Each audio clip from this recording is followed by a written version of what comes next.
Can a group carrying a weapons be legal under Indian law? In the state of Bihar versus Nathu Pandey, the Supreme Court answered this question.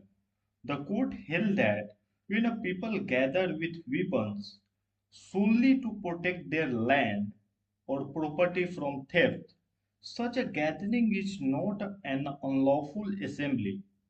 Why? Because their common object is lawful self defense, not committing a crime. Therefore, innocent members of the group cannot be punished collectively merely because they assembled with weapons. However, right of private defense has limits.